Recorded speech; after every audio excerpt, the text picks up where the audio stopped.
میں اللہ کی ذات کو گواہ بنا کے کہتا ہوں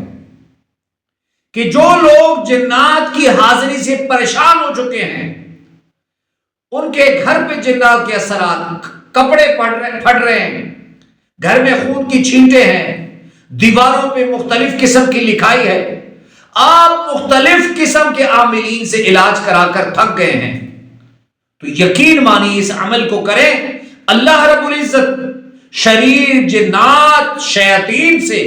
آپ کی فیملی اور آپ کے گھر کی حفاظت فرمائیں گے۔ اللہم صلی علی محمد وعلی آلہ وبارک وسلم۔ لاکھوں کروڑوں درود و سلام امام الانبیاء، شافع محشر، محمد مصطفیٰ احمد مجتبیٰ صلی اللہ علیہ وآلہ وسلم اور ان کی آل طیبین طاہرین پر۔ تو میرے بھائیوں اور میری بہنوں، ایک بات یاد رکھیں، آپ جو مختلف آستانوں پہ جاتے ہیں، مختلف بزرگوں کے پاس جاتے ہیں، اور سوشل میڈیا پہ آپ دیکھتے ہیں کہ ایک چھپ سے جنات کی حاضری ختم ہو جاتی ہے، یقیناً بزرگوں کی ایک دم میں بھی بڑا اثر ہے، لیکن یاد رکھیں یہ تصویر کا دوسرا یہ ایک رخ ہے، اور تصویر کا دوسرا رخ یہ ہے کہ بہت سارے لوگ ان عاملین کے پاس جا کر پھر جب علماء کے پاس آتے ہیں کہ مولانا صاحب پھر جنات کی حاضری شروع ہو گئی۔ تو آج آپ کو میں ایک ایسا عمل بتا رہا ہوں، رب کعبہ کی قسم کھا کے کہتا ہوں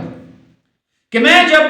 جنات کے مریض کا علاج کرتا ہوں، میں نے کافی چلے کاٹے ہیں، لیکن جب وہ مریض جن پر جنات کی حاضری ختم نہیں ہوتی، اور میں جب یہ عمل شروع کرتا ہوں جو آپ کو بتانے والا ہوں، الحمدللہ جنات کی حاضری ختم ہو جاتی ہے، اور بڑے بڑے عاملین جو میرے استاذوں میں شمار ہوتے ہیں وہ جنات کی حاضری ختم نہیں کر سکتے، لیکن یہ عمل ایسے ہے کہ اللہ رب العزت اس عمل کی برکت سے سخت شدید جنات کی حاضری ختم کر دیتے ہیں۔ اگر آپ کے گھر والوں کو تکلیف دے رہے ہیں، آپ کو تکلیف دے رہے ہیں، انشاءاللہ اسے آپ کو نجات ملے گی۔ آپ نے ایسے کرنا ہے، سورہ مومنون کی آخری 4 آیتیں، ان کو افحسبتم سے لے کر آخر تک، اس کو 7 مرتبہ پڑھنا ہے، مریض خود پڑھے، اور اگر مریض خود پہ دم کرے تو پہلے 7 مرتبہ یاد پڑھے، پھر 7 مرتبہ آذان دے۔ آذان دینے کا طریقہ یہ کہ پہلے دائیں طرف کا تصور کرے، پھر بائیں طرف، پھر پیچھے، پھر آگے، اور پھر سینے پہ 5 مرتبہ ہو گئی، اور 6 اور 7 مرتبہ اپنے کمرے، اور 7ویں مرتبہ اپنے پورے گھر پہ دم کرے۔ اگر کوئی وہ مریض خود نہیں کر سکتا تو کوئی اور دوسرا یہ عمل کرے، انشاءاللہ العزیز۔ یہ عمل